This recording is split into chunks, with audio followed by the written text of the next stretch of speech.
yaitu CGP kita angkatan 10 Pak Samsul, yang dimana akan memaparkan diseminasi budaya positif di sekolah, terutama SMA Negeri 1 di Kalimantan Raya. Nah, dari pemaparan Pak Samsul ini kita nanti belajar bersama-sama Bapak Ibu. Nah, untuk itu saya harap kita aktif semua dalam kegiatan diseminasi ini. Nah, kepada Pak Samsul kami persilakan. Terima kasih. Bismillahirrahmanirrahim. Assalamualaikum warahmatullahi wabarakatuh. Alhamdulillahirabbil alamin. Shallallahu wassalamu ala asyrofil anbiya'i wal mursalin ala alihi washabihi ajmain, amma ba'du. Yang saya hormati Bapak Wakil Kepala Sekolah SMA Negeri 1 di Kalimantan Raya, dan yang saya hormati Bapak Ibu Guru SMA Negeri 1 di Kalimantan Raya. Yang pertama, marilah kita panjatkan puji syukur kehadirat Allah Subhanahu wa taala atas limpahan rahmat karunia serta nikmat kepada kita semua, sehingga pada pagi hari ini kita bisa melaksanakan kegiatan sosialisasi diseminasi budaya positif di ruangan kita ini. Kemudian yang kedua, sholawat dan salam semoga selalu tercurah kepada junjungan kita Nabi Muhammad Sallallahu Alaihi Wasallam, Nabi yang sangat kita nantikan syafaatnya di hari akhir nanti.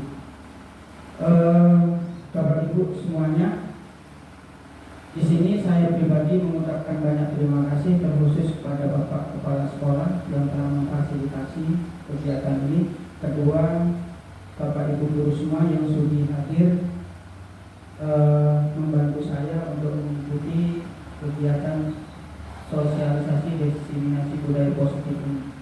Mudah-mudahan apa yang Bapak Ibu lakukan dicatat oleh Allah Subhanahu wa taala sebagai amal soleh, sehingga bisa dijadikan sangu di hari akhir nanti. Baiklah, di sini saya sampaikan bahwasanya saya itu bukan yang mengerti tentang ini, ya. Saya ini juga hasil copy paste.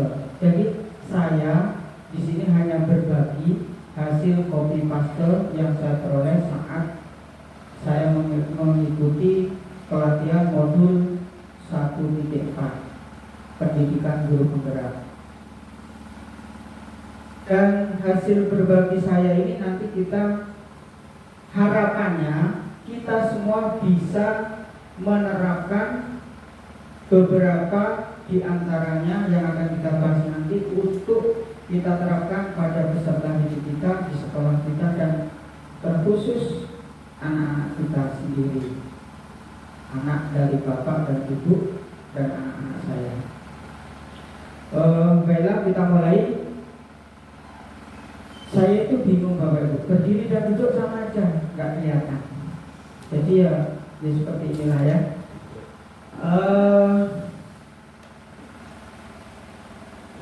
Kurang lebih kegiatan kita ini Bapak Ibu yang akan kita lalui pembukaan, doa, SBK, materi, tanya jawab, refleksi, dan penutup. Ini kalau dilihat menit-menitnya lumayan, tapi mudah-mudahan tidak sampai seperti itu. Ini idealnya. Tapi karena waktunya sudah mendekati siang, mudah-mudahan tidak seperti ini. Baiklah, kita buka acara kegiatan ini dengan membaca basmalah. Bismillahirrahmanirrahim. Kemudian doa. Mungkin di sini saya minta salah satu dari Bapak Guru untuk memimpin doa kepada Bapak Andi. Mohon untuk memimpin doa kepada Pak Andi, dipersilakan.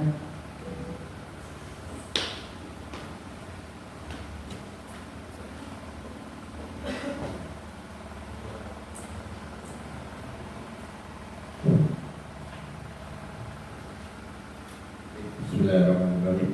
Karena di sini semua kita Muslim, kita berdoa sesuai dengan agama kita untuk memperlancar kegiatan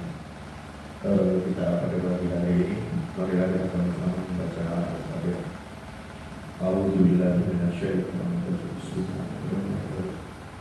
الحمد لله رب العالمين إياك نعبد وإياك نستعين اهدنا الصراط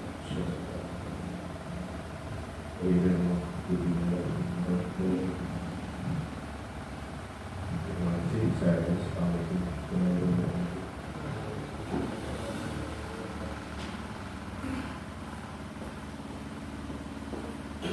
Terima kasih kepada Bapak Andi Sapika yang telah memimpin doa. Selanjutnya di sini speaking. Di sini speakingnya tidak usah lama-lama, di sini akan langsung saya pimpin sendiri. Saya minta Bapak Ibu Guru menyebutkan salah satu peralatan dapur satu saja. Dimulai dari Pak Saifudin. Silakan Pak Saifudin.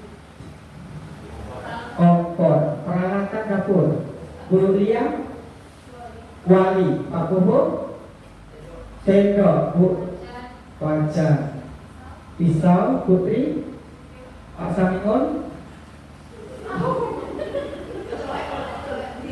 ini, coek, Pak Boga, Guru Bu Ayu, sepatu itu apa? Bu ini, gelas, piring, Bu itu, Bu Retno, cangkir, Bu Mistia, centong, Pak Andi, kakir. Oke, peraturannya Bapak Ibu hanya boleh menjawab dengan jawaban yang Bapak Ibu sebutkan tadi. Saya mau nanya apa, pokoknya jawabnya itu, nggak boleh lebih. Oke. Pertanyaan pertama saya kasihkan pertama buat Pak Bobo. Pak Bobo tadi ke sekolah naik apa Pak Bobo? Naik sendok, lumayan, luar biasa. Bu Ayu kalau mandi pakai apa Bu Ayu? Pakai mangkok, masuk akal. Sekarang Bu Nopi coba. Bu Nopi kalau menyetrika baju menggunakan apa? Menggunakan sutil, luar biasa. Nah sekarang terakhir Pak Saifudin. Pak Saifudin kalau nyangkul sawah menggunakan apa? Luar biasa. Itulah tadi sedikit breaking dari saya ya. Jadi ini pengalaman baru. Jadi ada beberapa rekan kita yang nyangkul pakai kompor, yang berangkat sekolah naik sendok, ada lagi yang mandi pakai mangkok. Oke, sekarang lanjut ke materi. Materinya judulnya ini diseminasi budaya positif. Dalam materi ini kita ada 6. Sebenarnya banyak Bapak Ibu, tapi di sini saya hanya akan sampaikan 6 saja. Yang pertama perubahan paradigma, yang kedua motivasi perilaku manusia, yang ketiga kebutuhan dasar manusia, yang keempat keyakinan kelas, yang kelima posisi kontrol, yang terakhir segitiga restitusi. Yes, yang terakhir segitiga restitusi, bukan segitiga prostitusi. Nanti karena kita capek salah menyebutkan. Sekarang kita bahas yang pertama, perubahan paradigma.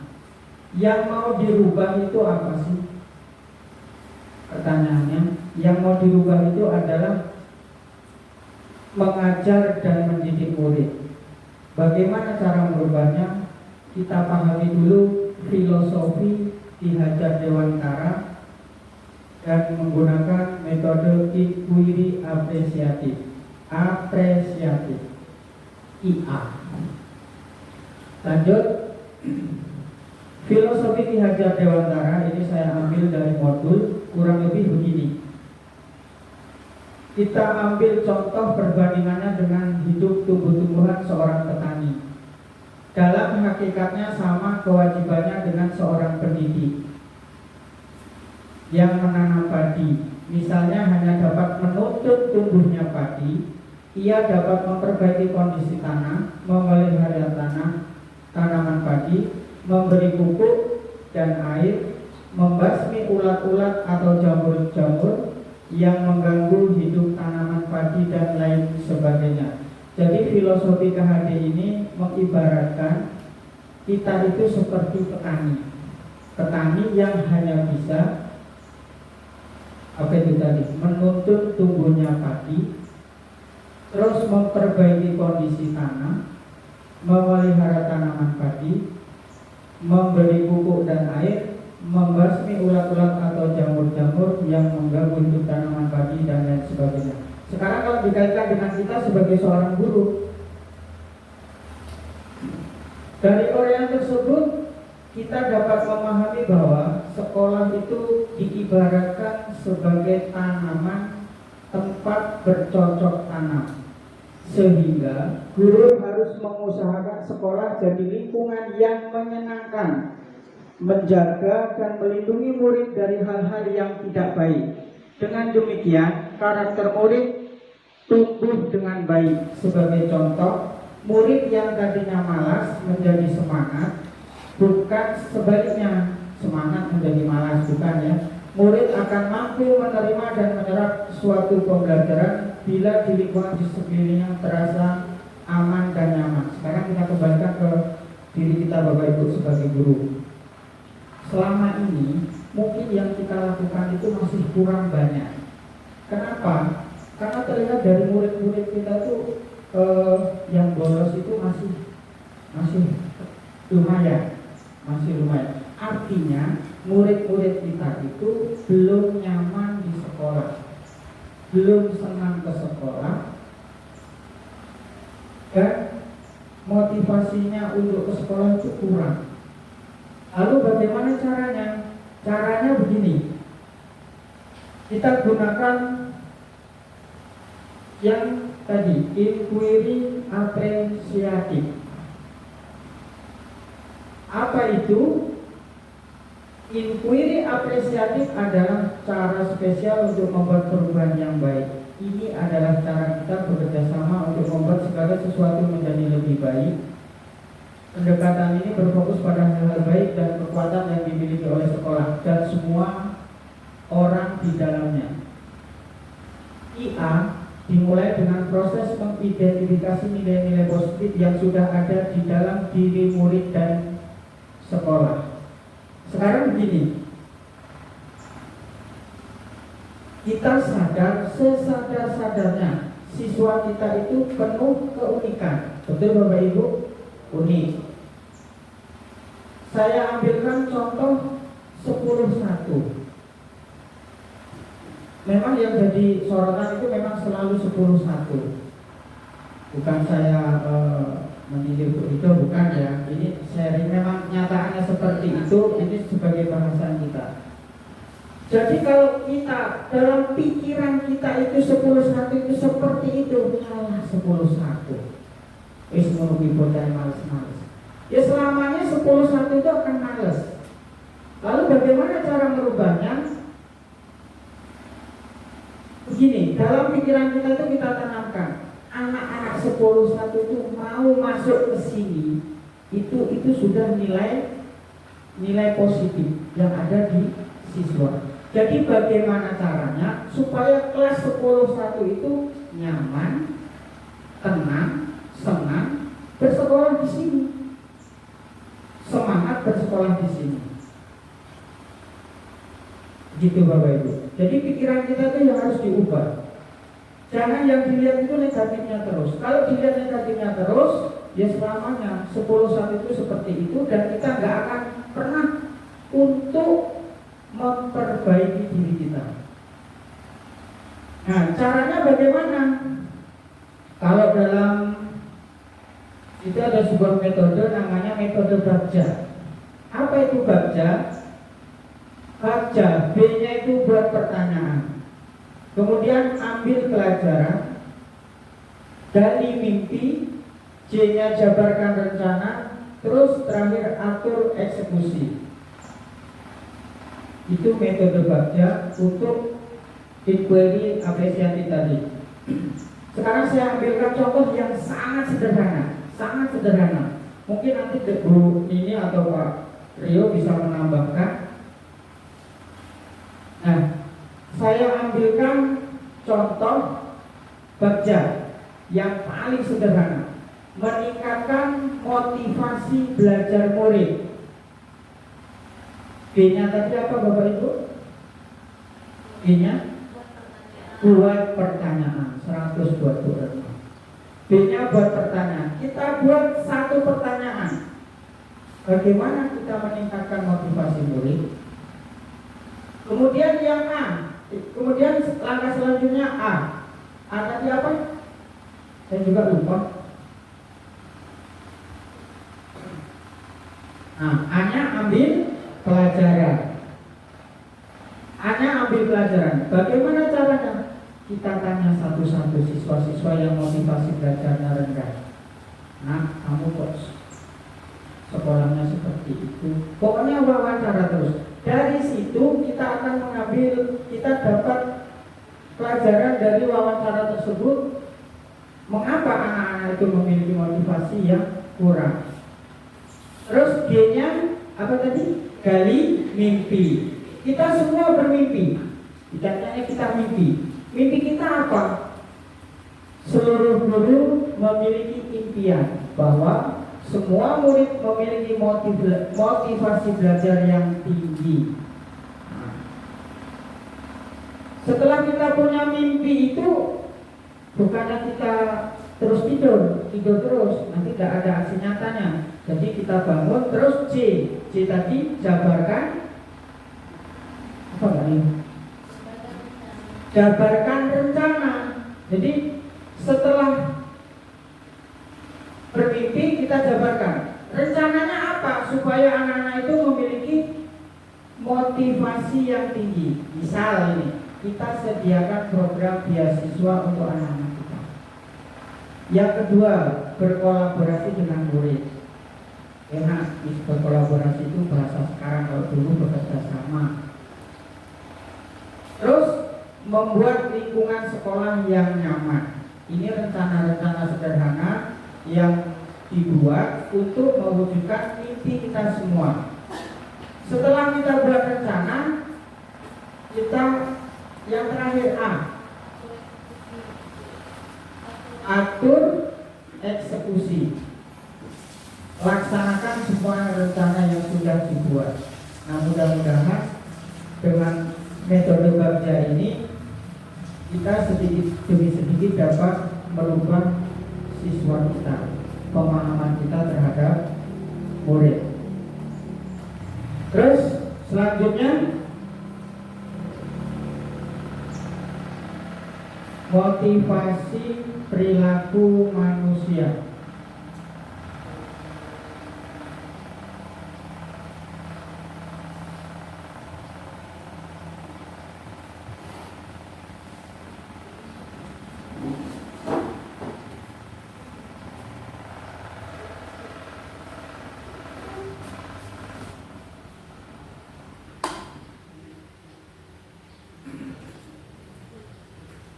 Motivasi perilaku manusia. Pada dasarnya Bapak Ibu, kita sebagai manusia melakukan sesuatu hal itu berdasarkan 3 inilah, kurang lebih ya. Yang pertama, untuk menghindari ketidaknyamanan atau hukuman. Yang kedua, untuk mendapatkan imbalan atau penghargaan dari orang tua, dari orang lain. Kemudian yang ketiga, untuk menjadi orang yang mereka inginkan dan menghargai diri sendiri dengan nilai-nilai mereka yang mereka percaya. Kurang lebih motivasi perilaku manusia ini 3 ini. Sekarang kita lihat. Sebagai seorang guru, saat kita hadir mengajar di kelas tepat waktu, motivasi apakah yang mendasari tindakan kita? Apakah yang pertama atau yang kedua atau yang ketiga? Apakah kita datang tepat waktu karena tidak ingin ditegur oleh atasan dan kemudian mendapat surat peringatan, menghindari ketidaknyamanan dan hukuman, atau kita ingin mendapatkan pujian dari atasan dan mendapat penghargaan sebagai karyawan atau guru berprestasi, mendapatkan imbalan atau penghargaan dari orang lain, atau kita ingin menjadi orang yang menghargai waktu, menghargai diri sendiri sebagai bagi murid-murid karena kita percaya tindakan kita sebagai guru akan dicontoh oleh murid-murid kita. Menghargai nilai-nilai diri sendiri, manakah motivasi paling kuat mendasari tindakan kita, atau bahkan kombinasi dari dua motivasi, atau bahkan ketiga-tiganya. Nah, kira-kira kita masuk kategori yang mana? Yang pertama, yang kedua, atau yang ketiga? Yang ketiga. Mudah-mudahan yang ketiga. Kenapa? Apa yang kita lakukan, kalau itu baik, dicontoh oleh murid, dan murid itu dicontoh oleh murid lagi, insya Allah itu seperti multi level marketing, pahalanya turun-temurun, berlipat-lipat. Ya, mudah-mudahan bisa membantu kita sedikit meringankan di hari akhir nanti. Sekarang begini Bapak Ibu, ini hanya curhat, ini kita sebagai guru di sini, karena memang ini sekolahan kita Bapak Ibu, ya, sekolah kita, ladang kita. Di sekolah kita ini semenjak dipegang Pak Ibrahim itu menerapkan kalau yang telat itu hukumannya mundur, terus membaca Al-Quran. Sebenarnya itu sudah kelihatan Bapak Ibu, sudah kelihatan ada perbedaan yang telat-telat itu. Namun rata-rata kita semua itu datangnya lebih dari jam 7. Makanya ada pepatah guru kencing berdiri, murid kencing berlari. Jadi anak itu terus mikir, awak dewe pengambar jam 7 lebih gurunya orang teko. Nah, jadi ini sebagai koreksi, koreksi kita semua. Karena saya juga seperti itu, datangnya lebih dari jam 7. Kalau nggak percaya bisa tanyakan Pak Boga atau Pak Samino atau Doni. Sama. Jadi sesuai dengan filosofi KHJ tadi, mari kita ubah pola pikir kita, paradigma kita, supaya sekolah kita menjadi lebih baik. Kemudian kebutuhan dasar manusia. Kebutuhan dasar manusia ini adalah segala sesuatu yang kita lakukan untuk mendapatkan apa yang kita inginkan. Seluruh tindakan yang kita lakukan memiliki tujuan tertentu, dan semua usaha terbaik yang kita lakukan adalah dalam rangka agar kebutuhan dasar kita terpenuhi. Sekarang, untuk memahami kelima kebutuhan ini, kita saksikan video berikut ini.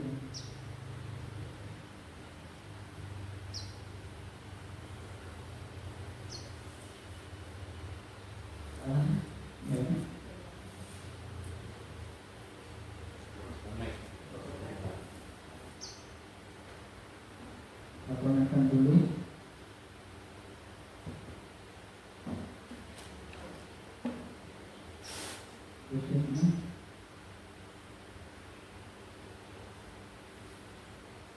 Disconnected.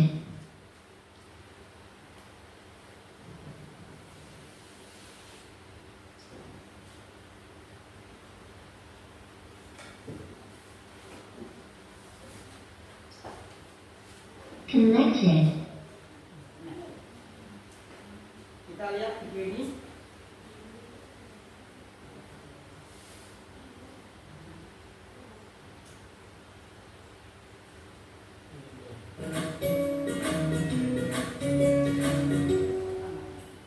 Salam dan bahagia Ibu dan Bapak guru hebat.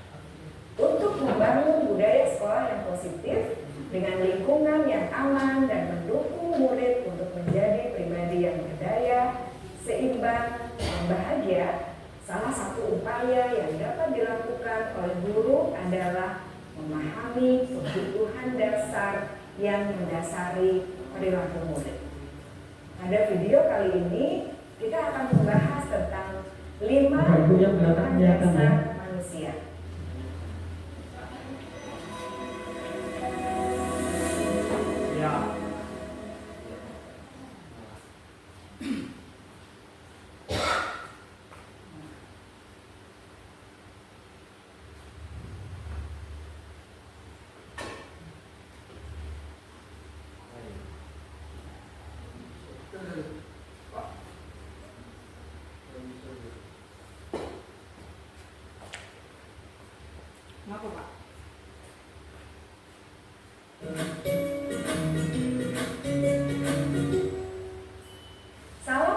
berbahagia Ibu dan Bapak guru hebat. Untuk membangun budaya sekolah yang positif dengan lingkungan yang aman dan mendukung murid untuk menjadi pribadi yang berdaya, seimbang, dan bahagia, salah satu upaya yang dapat dilakukan oleh guru adalah memahami kebutuhan dasar yang mendasari perilaku murid. Pada video kali ini, kita akan membahas tentang 5 kebutuhan dasar manusia.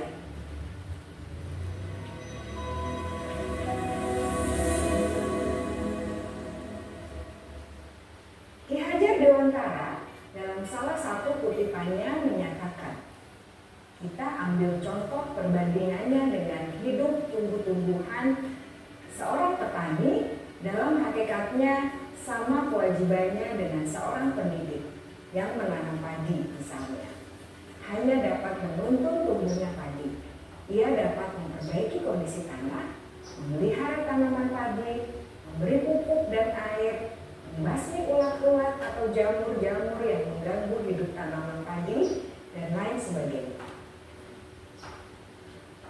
Ketika guru memahami kebutuhan apa yang mendasari perilaku murid, dan guru berusaha menuntun dan mendukung murid dalam memenuhi kebutuhannya secara positif, pada hakikatnya guru tersebut ibarat seorang petani yang sedang berusaha memahami kebutuhan masing-masing tanaman, dan ia berusaha memenuhi kebutuhan tanaman tersebut agar dapat tumbuh dengan subur dan maksimal.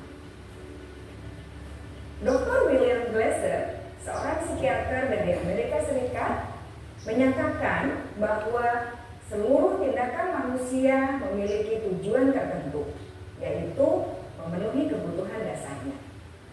Ketika kelima kebutuhan dasar telah terpenuhi secara memadai, maka murid akan tumbuh dengan seimbang dan bahagia.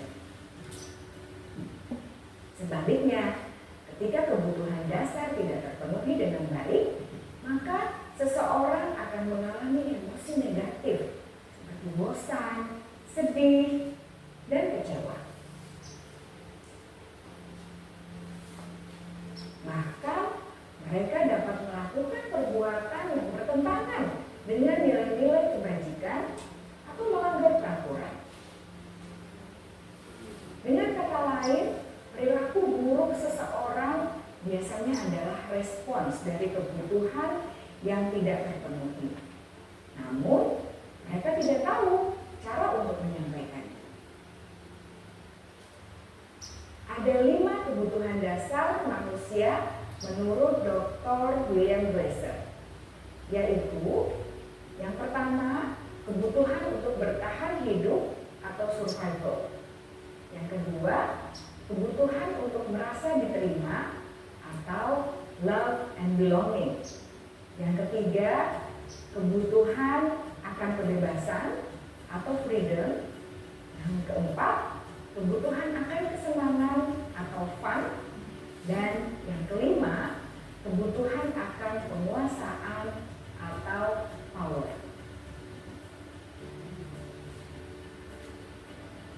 Kebutuhan dasar yang pertama adalah kebutuhan yang bersifat fisiologis untuk bertahan hidup atau survival. Misalnya, kesehatan, rumah, dan makanan. Pangan, sandang, dan papan harus terpenuhi. Bagaimana mungkin mereka dapat belajar dengan baik bila mereka datang ke sekolah dengan perut yang lapar atau bila rumah mereka kebanjiran? Mari kita lihat kebutuhan yang kedua, yaitu kebutuhan akan perasaan diterima oleh kelompok atau komunitasnya, atau kebutuhan love and belonging. Kebutuhan ini meliputi keinginan untuk tetap terhubung dengan orang lain seperti teman, keluarga, teman kerja, dan intinya pasti gurunya. Dan mereka juga suka bekerja dalam kelompok. Ini videonya saya alasan atau kebutuhan membuat menyuarakan pendapat mereka dengan percaya diri dan memberi mereka kesempatan untuk mencoba hal-hal yang baru. Pembelajaran dengan metode yang beragam dan menarik juga akan memenuhi kebutuhan murid tentang kebebasan ini. Pembelajaran berdiferensiasi, di mana guru menyediakan beberapa jenis tugas yang bisa dipilih oleh murid sesuai minat mereka, sangat baik untuk mengembangkan murid menjadi lebih mandiri dan memiliki motivasi internal. Glasser menghubungkan kebutuhan akan kesenangan dengan belajar. Kebutuhan yang kelima adalah kebutuhan akan penguasaan. Jadi mereka merasa tidak memegang kendali atas kehidupan sebelum mencoba hal-hal yang baru. Mereka juga perfeksionis dan merasa kecewa bila melakukan kesalahan.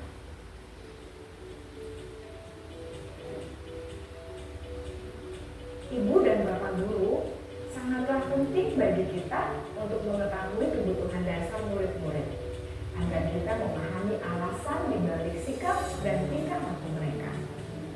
Bila murid berperilaku buruk atau melanggar peraturan sehingga tindakannya tidak sesuai dengan nilai-nilai kebajikan, maka guru harus mencari tahu alasan yang mendasari tindakan tersebut dan kebutuhan apa yang belum terpenuhi.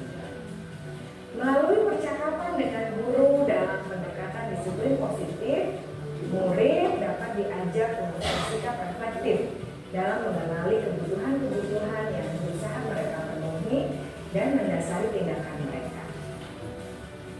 Jika guru mengabaikan perilaku buruk murid, maka perilaku tersebut akan berpengaruh pada suasana kelas yang kurang kondusif.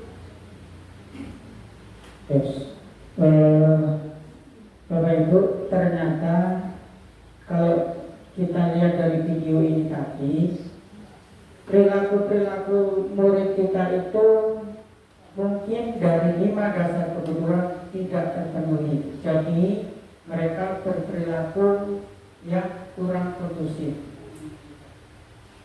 Mereka tidak nyaman di sekolah, sering merokok, dan lain-lain.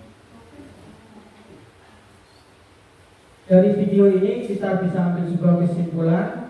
5 dasar kebutuhan manusia: bertahan hidup, kasih sayang dan merasa diterima, penguasaan, kebebasan, dan kesenangan. Mungkin siswa-siswa kita, terutama yang laki-laki itu kan susah masukkan baju ke dalam celana. Mungkin di sini mereka ingin mendapatkan kebutuhan kebebasan. Yang menurut kita kebebasan yang salah. Nah, caranya bagaimana supaya kebebasan itu kita arahkan bersama, supaya murid-murid kita itu bisa terpenuhi semua kebutuhannya.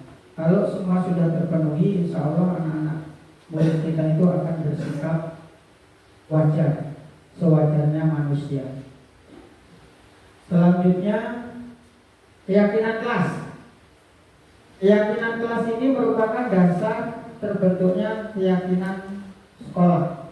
Untuk membuat keyakinan kelas, ada beberapa hal yang perlu diperhatikan. Yang pertama bersifat abstrak, berupa pernyataan universal, umum, sifatnya umum, dibuat dalam pernyataan positif, sedikit saja agar mudah diingat. Kemudian sesuai dengan kondisi kelas dan sekolah sehingga mudah diterapkan. Kemudian yang terakhir, semua warga sekolah atau warga kelas dilibatkan saat membuat keyakinan kelas. Jadi harapan saya setelah kita memperoleh materi tentang keyakinan kelas ini, nanti Bapak Ibu guru yang wali kelas membuat keyakinan kelas, ditempel di ini, supaya apa? Semua guru, semua murid yang masuk ke dalam kelas itu melihat. Misalnya pernyataannya positif, membuang sampah pada tempatnya.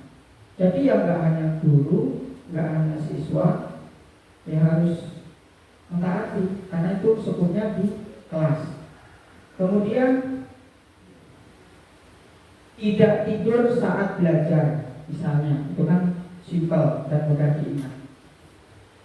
Dan ini harus dikerjakan bersama-sama, tidak boleh guru itu anak-anak kita buat keyakinan kelas seperti ini, kalian harus taat dan tak patuhi, tidak bisa. Itu harus bersama-sama murid. Kemudian materi selanjutnya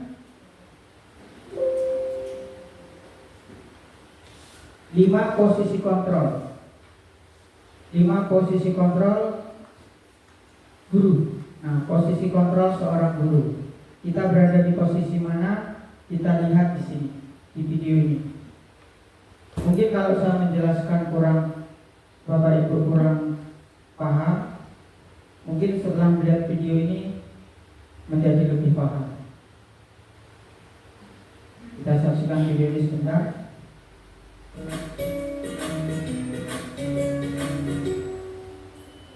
Salam bahagia Ibu dan Bapak guru hebat. Dalam penerapan disiplin positif restitusi, salah satu program yang dikembangkan adalah 5 posisi kontrol. 5 posisi kontrol dalam restitusi adalah proses perjalanan seorang pendidik agar dapat mengenali dirinya. Pada video kali ini, kita akan membahas tentang 5 posisi kontrol yang dikembangkan oleh Diane Gossen dan contoh penerapannya.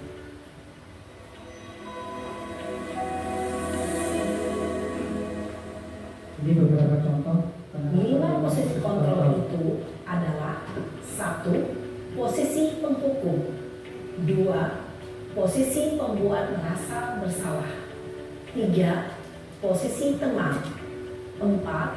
Posisi pemantau atau monitor. Dan 5. Posisi manajer. Untuk lebih memahami kelima posisi tersebut, mari kita saksikan kasus Naren yang terlambat hadir 20 menit di sekolah dan melihat bagaimana kelima posisi kontrol dalam menghadapi masalah tersebut.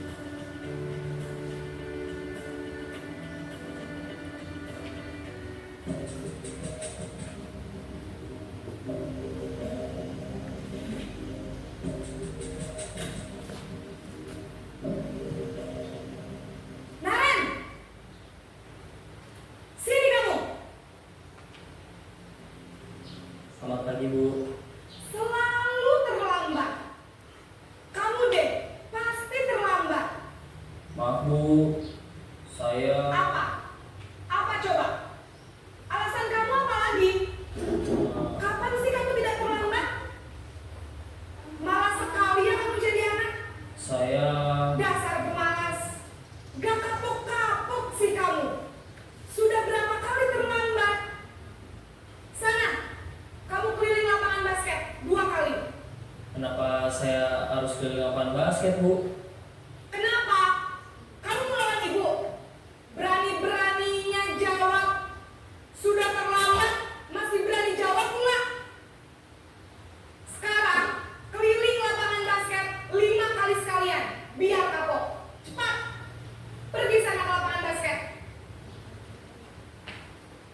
Posisi penghukum biasanya berbicara dengan nada tinggi, menghardik, menunjuk-nunjuk, menyakiti, dan menyindir. Hukuman bisa berupa fisik maupun psikis. Ibu dan Bapak guru hebat, dampak yang terjadi pada murid ketika guru berada pada posisi penghukum adalah murid cenderung akan memberontak, bahkan menyimpan dendam.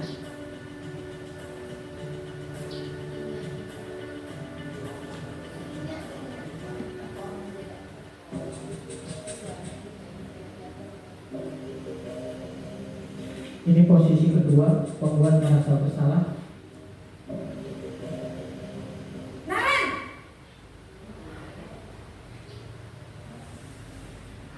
Selamat pagi, Bu. Naren. Kamu kenapa terlambat lagi, nak?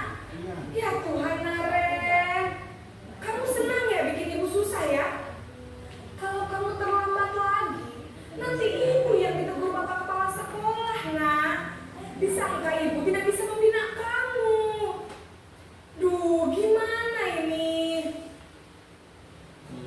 Maaf Bu.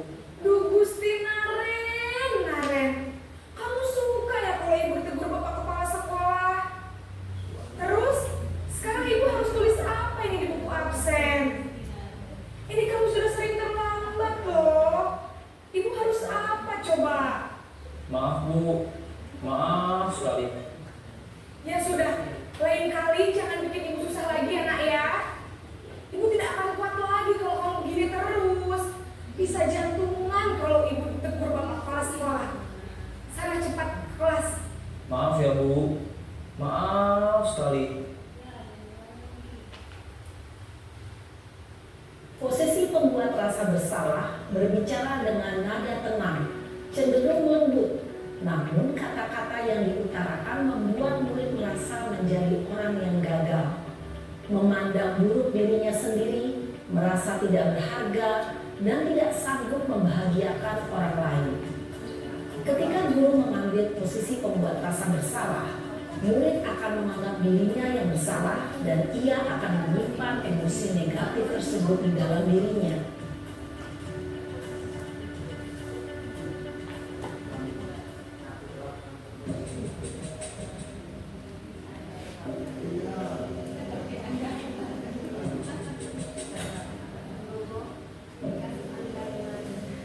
Naren!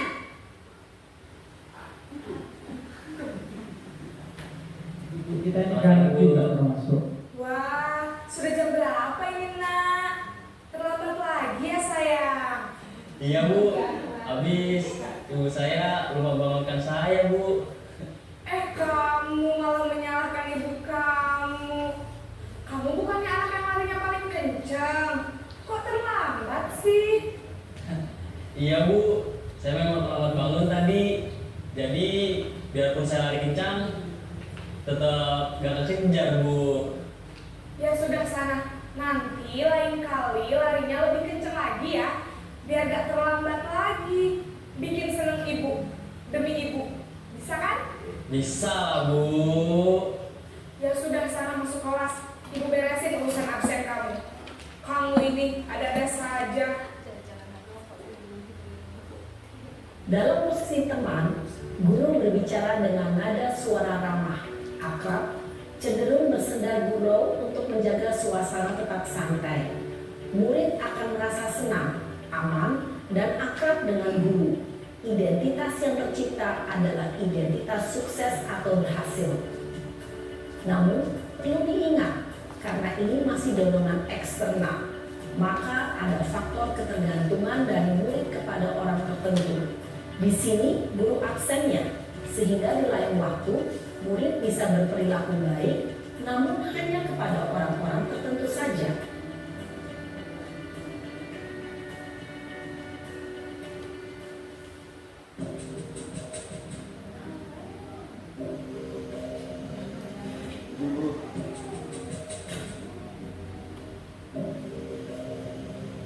Naren!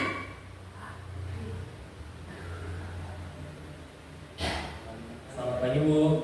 Naren, apa peraturan sekolah kita tentang jam berapa kita harus masuk sekolah, nak? Kita harus di sekolah jam 7 Bu. Iya betul, sekarang sudah jam 7.20. Naren sudah tahu konsekuensinya jika terlambat hadir. Paham Bu. Saya harus tinggal kelas pas jam istirahat selama 20 menit. Iya benar, konsekuensinya demikian. Jadi nanti jam 9.30 pas istirahat, kamu harus tinggal di kelas, kerjakan tugas tambahan untuk ketertinggalan kamu, ya? Baik Bu. Posisi pemantau mengandalkan penghitungan atau data untuk mengontrol murid. Guru mengarahkan murid berdasarkan peraturan dan konsekuensi. Seorang pemantau menunjukkan bahasa tubuh dan ekspresi wajah yang datar dan cenderung formal.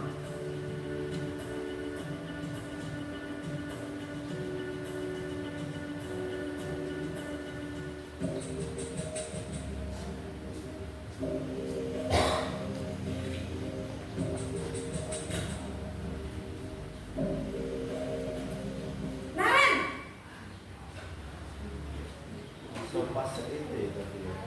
Selamat pagi Bu. Selamat pagi Naren. Maaf Bu, saya terlambat. Iya, sekolah masuknya jam 7, sekarang sudah jam 7.20.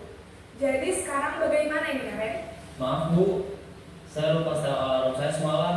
Baiklah, menurut kamu, keyakinan sekolah yang mana yang perlu kamu tingkatkan? Menghargai diri sendiri dan orang lain mungkin ya Bu. Setuju. Jadi, apakah Naren meyakini prinsip saling menghormati tersebut? Iya Bu, saya meyakininya. Apakah Naren bersedia memperbaiki masalah keterlambatan ini? Bersedia Bu. Bagaimana kamu akan perbaiki masalah keterlambatan ini? Saya akan coba untuk tidak lupa menyetel alarm saya Bu.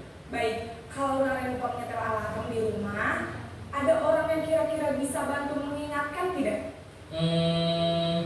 Ada Bu, kakak saya, Kak Emma. Ada lagi selain Kak Emma? Selain Kak Emma, ada ibu saya. Baik, jadi yang mengingatkan Naren adalah Kak Emma dan ibu kamu ya? Kira-kira akan mulai setel alarm kapan nih Naren? Setelah pulang sekolah, akan segera saya lakukan.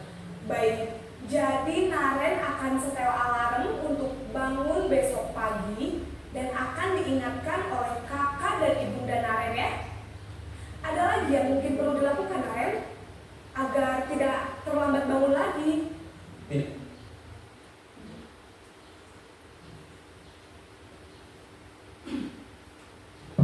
Itu tadi 5 posisi kontrol seorang guru. Yang pertama penghukum, teman, pembuat merasa bersalah, pemantau, dan manajer. Sekarang kita sudah tahu 5 posisi kontrol sebagai seorang guru. Kira-kira selama ini kita berada di posisi mana? Nah, rata-rata kita berada di posisi penghukum, terus pemantau, pembuat merasa bersalah. Padahal idealnya seorang guru harus berada pada posisi di manajer. Supaya apa? Anak itu sadar dengan sendirinya, sadar dengan posisinya, sehingga dia ada motivasi yang timbul dari dalam diri dia untuk memperbaiki diri. Jadi mari Bapak Ibu, kita berlomba-lomba untuk berada di posisi kontrol.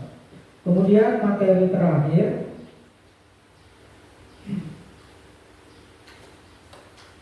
yaitu segitiga restitusi. Segitiga restitusi ini merupakan suatu proses dialog yang dijalankan oleh guru agar dapat menghasilkan murid yang mandiri dan bertanggung jawab. Ini tahapannya ada 3. Yang pertama, menstabilkan identitas, validasi tindakan yang salah, menanyakan keyakinan.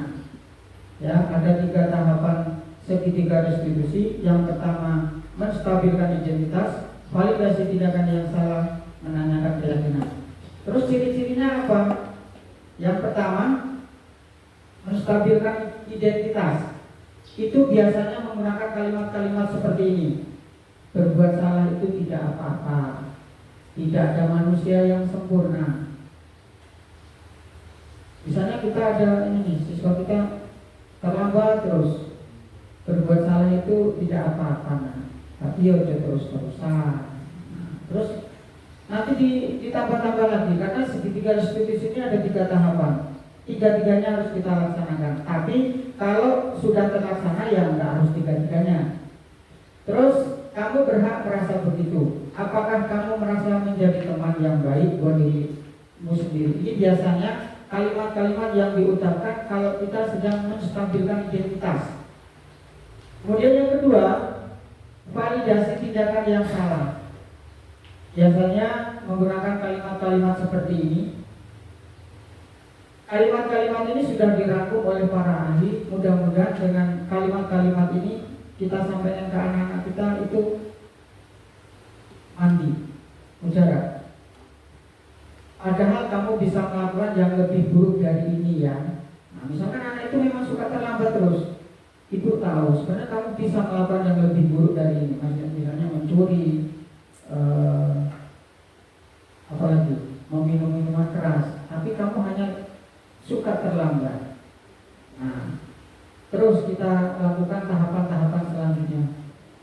Terakhir,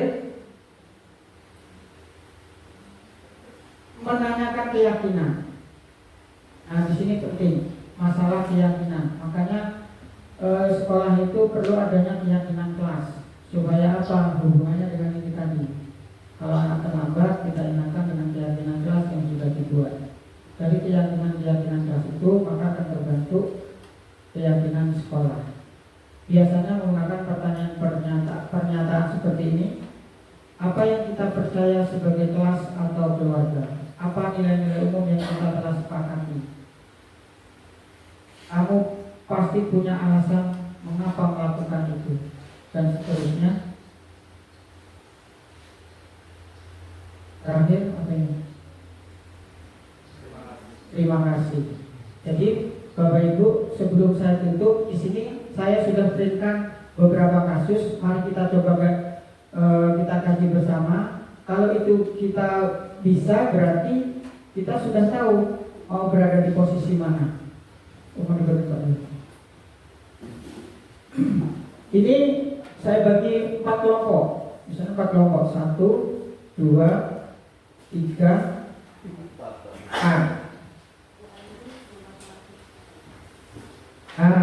untuk barisan ini saya bagi kasus 1, ini kasus 2, ini kasus 3. Oh, karena Pak ini sendiri jadi gabung ke sini. Silakan untuk yang barisan sini membaca kasus 1, ini kasus 2, ini kasus 3. Di situ ada pertanyaan di bawahnya. Jadi kurang lebih 5 menit nanti kita bahas bersama.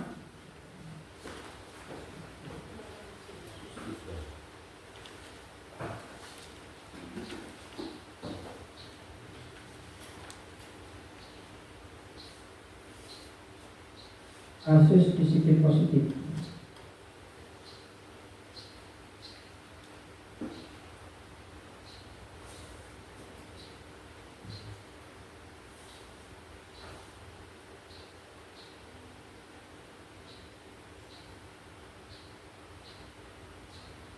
Kasus 1.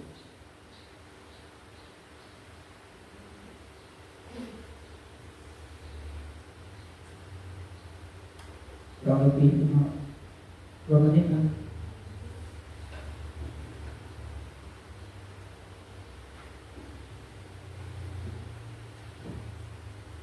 Oke Bapak Ibu, sudah? Belum?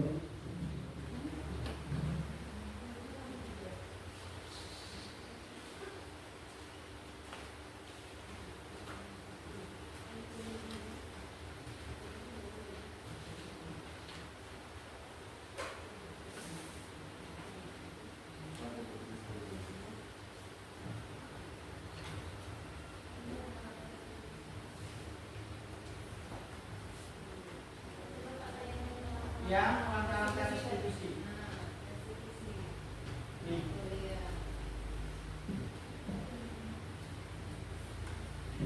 Kita mencoba belajar sertifikat restitusi. Ini nanti kalau anak kita bermasalah, kita pakai ini bisa Bu. Anak kita sendiri, bukan murid.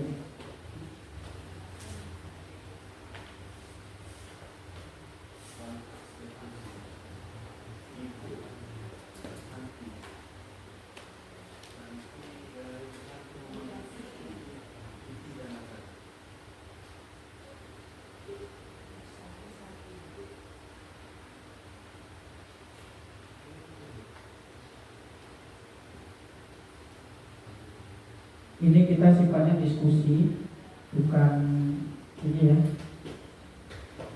Intinya diskusi, berbagi tentang tahapan-tahapan segitiga restitusi.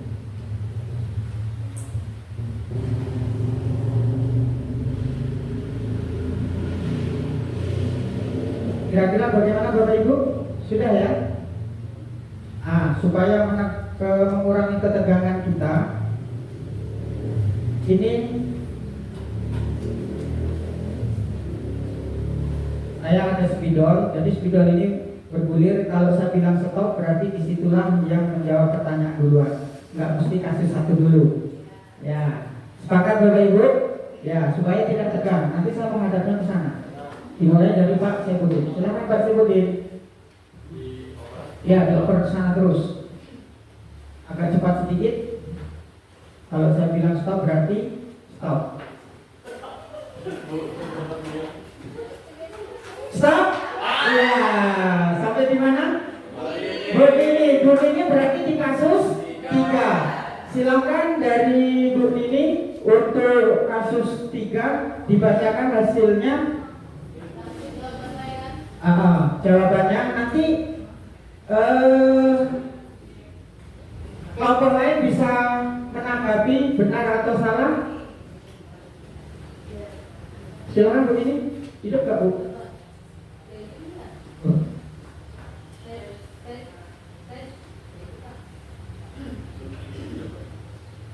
Tes.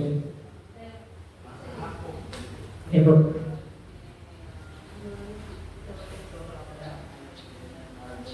Baik, saya akan mencoba menjawab hasil diskusi kami dengan Bu Nadia.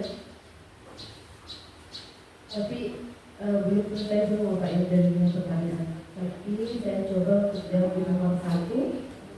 Posisi kontrol apa diambil oleh Ibu Dani dalam pendekatan kepada Fajar? Nah, di sini posisi kontrol diambil adalah membuat rasa bersalah.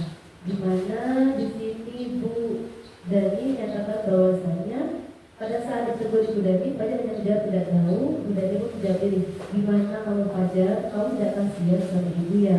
Ibu sudah capek-capek menjelaskan kamu. Kemudian di nomor yang kedua, membaca sikap Fajar kira-kira kebutuhan apa yang diperlukan oleh Fajar. Di sini kami mencoba menjawab sikap Fajar, kebutuhan yang diperlukan oleh Fajar ini adalah kebebasan seperti itu. Karena di sini dia merasa tidak tahu Bu gitu, jawabannya spontan seperti itu. Artinya di sini merasa pengen bebas dari pekerjaan atau tugas dari Ibu Dani tersebut. Kemudian di nomor yang ketiga, bila mana Bu Dani mengambil posisi pemantau, apa yang akan dilakukan atau dibanggakan olehnya. Nah, di sini saya akan coba menjawab tadi. Fajar, tahukah kamu apa aturan di kelas saat pembelajaran? Begitu. Kemudian di nomor 4, pertanyaan seperti apa yang diajukan dan jelaskan. Pertanyaan yang diajukan oleh Ibu Dani yang pertama, ayo Fajar, terkait dengan 7 bulan lain kali perhatikan. Sudah sangat duduk kembali kira-kira siapa yang bisa. Kemudian tidak kasihan sama ibu. Kemudian di nomor yang 5 terakhir, apabila Anda adalah kepala sekolah, Fajar dan kepala hal ini bagaimana tindak lanjut Anda? Tentunya di sini seandainya jadi kepala sekolah yang mungkin tentunya di sini kita akan mencoba untuk menerapkan yang tadi Bapak sampaikan bahwasanya posisi manajer paling baik gitu kan ya. Artinya kita akan mencoba melakukan pendekatan kepada si Fajar tersebut, kemudian menanyakan kira-kira apa yang permasalahannya, kenapa si Fajar ini tidak antusias ataupun dia merasa acuh tak acuh pada pelajaran bahasa Inggris seperti itu Pak. Mungkin seperti itu Pak jawaban dari saya. Terima kasih. Terima kasih Bu Nini. Selanjutnya begini, untuk kelompok lain menanggapi. Tadi nomor 1 tadi, posisi kontrol apa yang diambil oleh Ibu Dani dalam pendekatannya kepada Fajar? Rasa bersalah. Sepakat? Sepakat.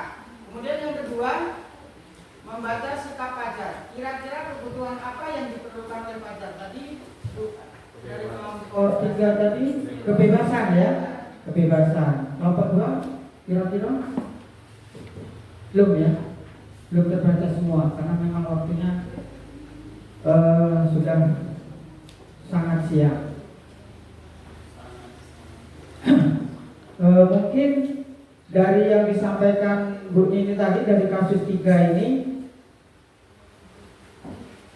sedikit banyak kita sudah memahami bagaimana posisi kontrol seorang guru, terus kebutuhan dasar apa yang dipenuhi. Kira-kira dari kelompok 2 atau kelompok 1 ingin menyampaikan hasil diskusinya, dipersilakan. Bu Ido, Bu Ari ingin menyampaikan diskusinya? Kasus 2, silakan Bu Ari.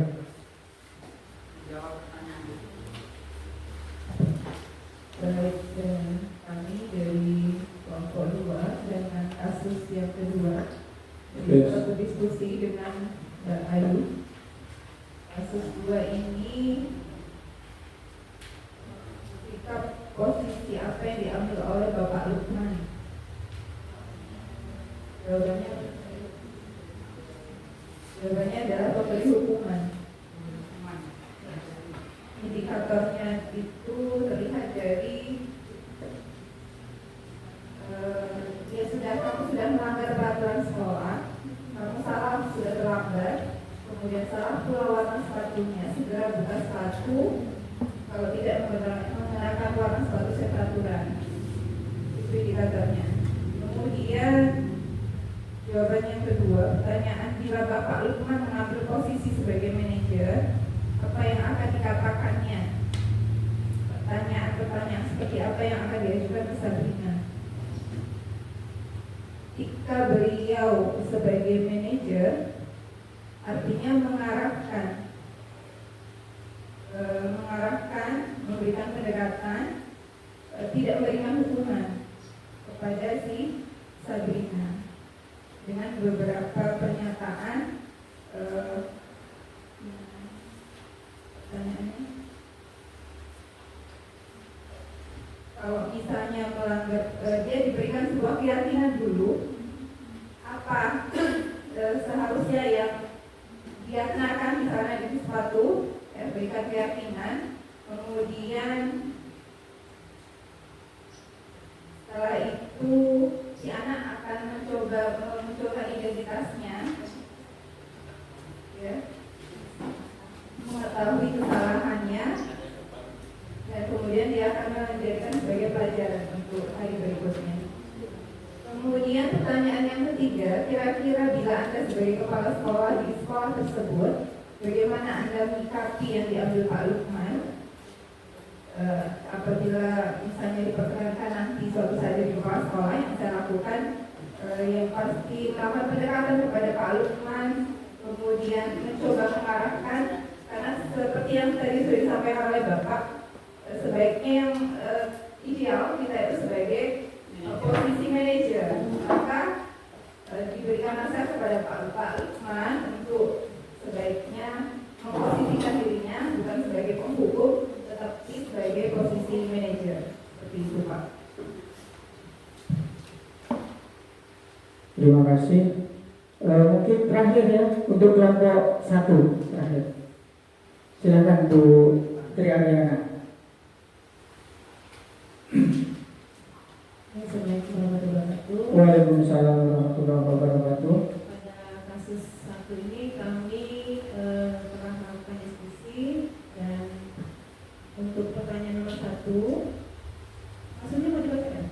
Ya. Dibaca untuk biar yang lain bisa ada gambaran. Guru matematika dan wali kelas 8 Ibu Santi sakit sehingga tidak dapat masuk dan mengajar. Akhirnya digantikan dengan guru pengganti yaitu Bu Eni. Ibu Eni baru 2 tahun menjadi guru SMP. Beberapa murid perempuan, Pipi dan Natali, mengetahui hal ini dan mulai menggunakan kesempatan dan bersikap seenaknya, tertawa dan tidak mengindahkan kehadiran Ibu Eni. Ibu Eni mencoba menyapa Pipi dan Natali dengan ramah sambil mengingatkan mereka untuk tetap fokus pada pengerjaan tugas. Ayolah, tugasnya dikerjakan, nanti ibu ditegur bapak kepala sekolah kalau kalian tidak mengerjakan tugas. Tolong bantu ibu ya. Namun Pipi dan Natali malah jadi tertawa. Ah, santai saja Bu. Mereka tetap tidak mengerjakan tugas dan malah mengobrol. Keesokan harinya Ibu Santi memanggil Pipi dan Natali serta menanyakan tentang laporan Ibu Eni. Ibu Santi menanyakan apakah mereka bersedia melakukan perbaikan permasalahan yang ada. Pipi dan Natali sempat ragu dan membela diri, namun pada akhirnya mengatakan akan meminta maaf. Oke, pertanyaannya, dalam kasus di atas, langkah-langkah apa yang sudah dijalankan oleh Ibu Santi. Menurut pendapat diskusi kami dalam diskusi kami, yaitu langkah yang restitusi yang dilakukan Ibu Santi itu adalah memvalidasi tindakan yang salah. Ya, Menurut menurut diskusi kami. Nah, Kemudian yang nomor 2, menurut Anda, apakah restitusi yang diusulkan Pipi dan Natali sudah sesuai dengan pelanggaran yang telah dibuat? Ya, sesuai. Menurut kami sudah sesuai karena dalam kasus 1 mereka sudah menyadari kesalahannya dan sudah meyakini bahwa mereka akan melakukan penerapan keyakinan kelas, terutama tentang sikap saling menghormati dan bagaimana penerapannya di kehidupan sehari-harinya. Kemudian dalam kasus di atas nomor 3, dalam kasus di atas, posisi apakah yang telah diambil oleh Ibu Eni dalam menangani Pipi dan Natali? Bu Eni, kalau dalam sini dia posisinya sebagai membuat rasa bersalah ya, karena di situ ada kata-kata, ayolah tugasnya dikerjakan, nanti Ibu ditegur Bapak Kepala Sekolah kalau kalian tidak mengerjakan tugas. Menurut kami seperti itu. Ya. Kemudian nomor 4, jika Anda adalah Pak Hasan, bagaimana Anda menyikapi langkah yang ditempuh Ibu Santi? Bila kami posisinya sebagai Pak Hasan, maka menurut kami langkah Bu Santi itu sudah tepat. Yang pertama, pada saat dia tidak bisa masuk mengajar karena sakit, dia mencari guru pengganti. Kemudian besoknya dia menanyakan hasilnya, kemudian berusaha untuk memperbaiki masalah yang sudah dibuat sama Pipi dan Natali. Kemudian dia minta anak-anak untuk membuat atau menyelesaikan masalah tersebut. Demikianlah diskusi kami. Terima kasih. terima kasih pada Bu Tri Ariana yang sudah menyampaikan hasil diskusinya pada kasus 1. Mungkin kelompok 2 dan 3 kurang lebih hampir sama ya dengan yang disampaikan oleh Ibu Tri Ariana. Mudah-mudahan setelah kita belajar segitiga restitusi ini, kita bisa menerapkannya dalam kehidupan sehari-hari dalam menangani masalah-masalah yang ada pada anak kita. Tepuk tangan untuk kita semua. Terima kasih. Agenda kita selanjutnya yaitu tanya jawab. Kira-kira dari Bapak Ibu ada yang ingin ditanyakan? Oke, baiklah, tidak ada. Kemudian refleksi. Refleksi ini cukup dengan mengungkapkan perasaan Bapak Ibu. Senang, sedih, bahagia, atau bagaimana. Silakan salah satu dari Bapak Ibu guru menunjukkan tangan. Apa enggak? Sangat senang. Oke, terima kasih. Kemudian penutup, marilah kita tutup kegiatan pada hari ini dengan membaca doa kifaratul majelis. Subhanaka Allahumma wa bihamdika asyhadu an la ilaha illa anta astaghfiruka wa atubu ilaik. Semoga bermanfaat. Kurang lebihnya saya mohon maaf. Sekali lagi terima kasih atas kehadiran dan kerjasamanya dari Bapak Ibu guru semua. Saya akhiri. Wassalamualaikum warahmatullahi wabarakatuh. Terima kasih untuk Pak Samsul atas materinya. Semoga kita mendapatkan ilmu yang barokah Bapak Ibu. Untuk itu saya akhiri. Wabillahi taufiq